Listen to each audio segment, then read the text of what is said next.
Hi guys! Vechs here! Welcome back to Vechs's Test World. The objective of this Test World video is to discover some facts. Namely, which setup uses less computing power and has less of an impact on your computer,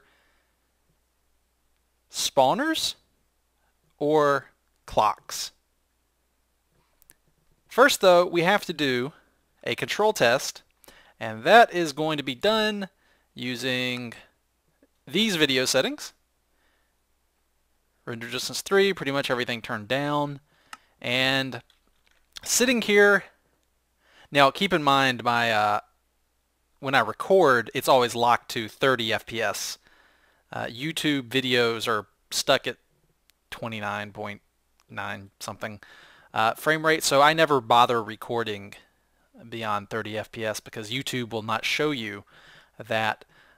Side note, there is, I think it's called high frame rate HFR, a feature that YouTube is debating on implementing. HFR is high frame rate. Basically, it would be the YouTube videos. You could turn that on and they would run it. They would show you 60 FPS instead of 30. But right now, YouTube videos are stuck at 30 FPS. So that's why I don't bother recording for more. So sitting here, I get 1,160 FPS just sitting here in the control group. And even though it's going to be the exact same, if we go 80 blocks away, measure it out with red wool, then we also get 1,160 average FPS. I'm measuring that with fraps. Okay, cool. So let's go test spawners. And here we are. This is my modular new villager-based proximity detector design. This is what would be hooked up right here. A command block would be hooked up here. So what kind of impact does this have on performance? Well, we come down here. I've already clocked it in. Average FPS here, 132. Versus the clocks, you get more variance in FPS, but it's higher average FPS. The lows are lower and the highs are higher, and I'm pretty sure that has to do with the idle periods where we get a break in between monsters spawning, and for a few seconds there might be nothing going on. That's where the FPS jumps back up. And then if we get a big wave, because these spawners are set to 10 seconds, so a delay of 2,000, a minimum delay of 200, max delay of 201 ticks. So that comes out to be 10 seconds, and then 10.05, I think. Doing math live on camera, always very nervous. The point is that eventually over time, those very tiny, that very teeny tiny 1 tick difference in spawn rates, as I sit here, these spawners will go out of sync. And you can actually see that here as they go out of sync. But yeah, 132 average FPS. All right, let's go 80 blocks away. And this is where I was expecting, okay, with render settings down to 3 chunks, we get 1,160 average, basically no impact whatsoever. It's like they don't exist anymore. Turning the video settings back up to, well, max, I got an average of 111 FPS here. Now, looking at these things off in the distance here, and this is pretty much what I expected. Standing 80 blocks away, we're out of the range of the spawners, so basically it's all just sitting there. And I talked to Dinnerbone about this, and he told me that what I already knew, spawners are actually pretty cheap on resources. The spawners themselves, the spawner blocks, really don't cost much to run. The resource impact comes in once the monsters themselves are spawning. So it's not the spawners, it's the monsters themselves. So that's why I think this version of a monster spawner where the monster pops out and then instantly dies and is removed from the game world. It's actually pretty light on performance as far as things go. Alright, let's go take a look at the clocks and see how they did. Alright, so from a distance we got 111. Let's go see the clocks. Okay, welcome to Clock World. So I had 80 of those modular proximity spawner detecting designs. Likewise here I have 80 redstone clocks. This is where the command block would be.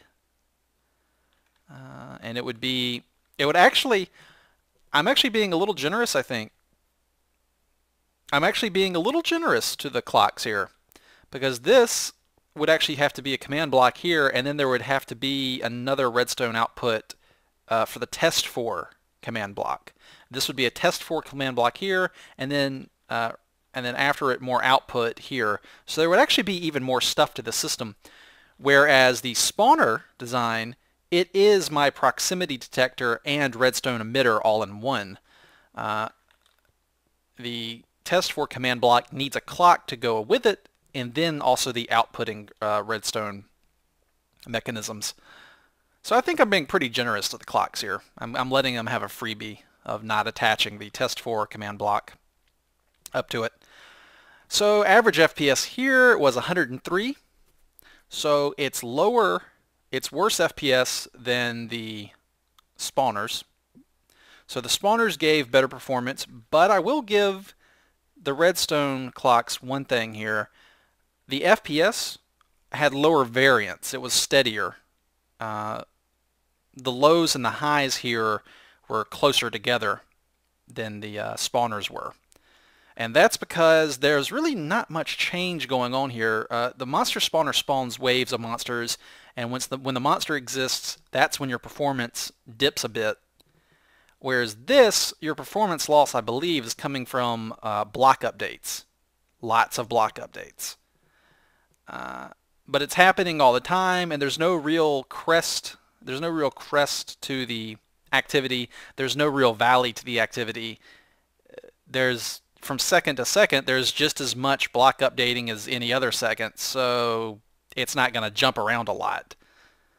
So that's something in favor of the clocks. Now, one thing I have learned so far is that this discussion, clocks versus spawners, is pretty academic. I really do not see, this is 80 clocks for use in a proximity detector, and the other thing was 80 proximity detecting spawner setups. I'm never going to use that much, ever, anywhere, for any reason I can think of. So this is an extreme. I'm pushing it to the extreme to see what happens. What I've learned is that you can pretty much use whichever one you want. There's not much going on there. There is one thing though. There is one thing, let me go to, that I learned, and that was, once the spawners get unloaded, you get 1160 there. Once everything is unloaded. Now, here is where the spawners have a distinct and clear advantage versus the clocks. The spawners shut down, because you have to remember the spawner is its own proximity detector. That's hard-coded into the Minecraft game. The clock is to power a test 4 command block, so no matter what you do, that clock has to keep running. And this is where the spawners pull ahead a lot, and that is, from long range, that clock never stops. So we get really low, much lower FPS here than we had with the spawners. Because the spawners, once you get out of that range, that immediate range, whatever you decided that should be, for example, say 30, maybe 40, once you get out of that range, they shut down. And at that point, there's basically no performance impact really versus any other standard block, like a piece of glass or a piece of stone sitting there. A dormant spawner is pretty cheap as far as computer resources go. It just sits there. That's why I had thousands of spawners in my Inferno Mines map. And the ones that the spawners that were buried in the walls that the player never got close to, they really didn't do much in the way of performance impacts. They really don't. So this is a situation, I would say, where the using a spawner as a proximity detector instead of test 4 is superior. But again, you have to keep in mind, this is 80 of the dang things. You're never going to do this in a map. So use whichever one you want. But if you are worried about having a lot of them, I would say lean towards using monster spawners as proximity detectors, just because they shut off when you get farther away from them. These dang clocks, these things you have to keep going, and I for one don't like that. Also, there is also the aesthetic aspect of, do you want your player to blow up a spawner and disable a spawner, or do you want your player to break some redstone? Which is more satisfying for the player? Do you feel like, geez, oh god, let me turn this back down. This is actually, yeah, these dang clocks, there we go. I mean, is blowing up a spawner with TNT or breaking it with a pickaxe more satisfying than doing that? Well, I think so. I think so. I think the player might feel a little meh, underwhelmed about breaking a redstone clock to disable your contraption. Whereas going after the spawner I don't know, it's more fun, I think, for the player. So that's another thing to think about if you're making an adventure style map or a CTM map or something, is what's going to feel more satisfying to the player to defeat. Will they have more fun breaking your spawners, or will they have more fun breaking a redstone clock? Meh. I'm going to lean toward the spawners on that one. Alright, so that kind of settles it. My judgment here, what I have come to the conclusion, is that it doesn't matter that much. I have a slight preference toward the spawners just because they deactivate once you get farther away. The clocks, they keep going and going and going. But in your own maps, use whatever you want. Okay, moving along, I have 2 more things on this video. Okay, this is test world number 4. What is this? 104 average FPS. What could this be? 100 by 100 by 100 crash the game. I'm pretty sure some of you might have a feeling what this is. Yep. It's Nether Fences. One of the worst offenders in the game as far as frame rate loss goes and impact on performance are fences. And guess what?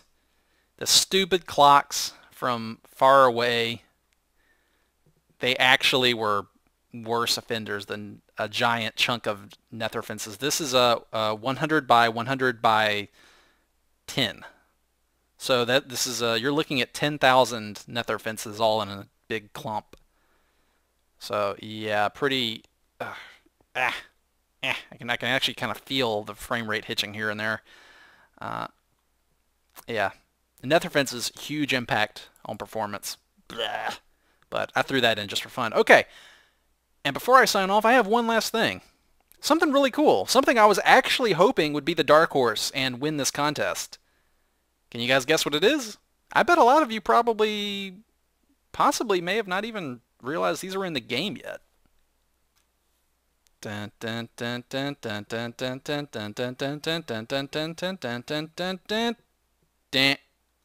Yep, command block carts.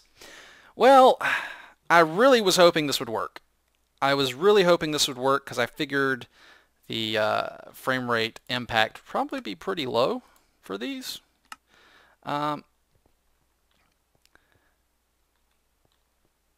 But the problem is, we're using a test 4 here and trying to get some signal out of it. It's sitting on an activator rail, and if I turn it on, power it, it does this, looks like about 4 times a second, I think. 5 times a second, I'm not sure. Something there. Pretty dang rapid. Pretty rapid. Well, unfortunately, even though it's recognizing me, I cannot figure out a way to get useful signal out of this command block to actually do something.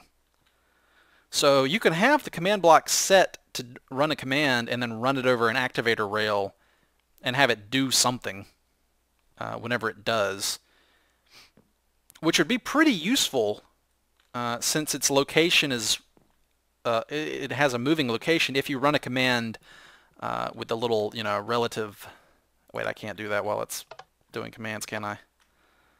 Stop. There we go. Yeah, if I do that and do the offsets and stuff, and it's on rail carts moving around, then you'll get a moving effect, which is pretty cool. Maybe you could do something like, I don't know, build a wall out of it by summoning blocks as it moves. Maybe summon spawners, summon creatures, anything where the offset moving around on a preset path would be kind of cool. So, unfortunate thing is, though, I cannot figure out, here's a comparator, I'll put it in reverse mode. I'm pretty sure this does not even, I'm not going to get a dang thing out of this, am I? Nope. Yeah, I cannot figure out how to get a signal whenever it finds a player. So if you have an idea, I've already tried, oh, by the way, just to save you some time, I have already tried detector rails. I've had this thing sitting halfway on the activator rail and then halfway on a detector rail. The signal doesn't really, the fact that it finds somebody doesn't impact the detector rail signal. The detector rail just detects that it's sitting on there, and I had detector rails hooked up to comparators. It just doesn't work. But hey, if you have an idea, if you can, before you tell me the idea, do me a favor. If you know how to do this, before you just tell me what you think would work, go into a test world and actually get it working, and then tell me, please. Because I don't need 100 people telling me in comments, oh, try this. I think that'll work.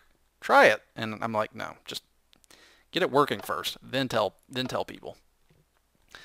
But yeah, I wanted this to work. This would be amazing as a proximity sensor, because it's small, it's compact, guys. Wow, Vechs is awesome at English. Compact. It's small, it's compact, and I think as far as performance-wise, it would be pretty lenient with computer performance. But well, that's okay. Didn't work. Anyway, that wraps it up for this test world. Next time should be the death turret, because I think I have all of the requisite parts to make it. I'm pretty sure my idea will work, and we will have a death turret next episode. But first, we had to test some stuff because I was concerned about computer performance for the people playing my maps. So when I make a map, my next map, I want to make sure that people with lower spec computers aren't hampered too much by whatever mechanisms I'm putting in. So it looks like the cheapest computer performance thing is spawner proximity detectors versus test for redstone clocks. All right. Glad I could solve that this episode. That was pretty cool. I'll see y'all next time. Until then, take it easy.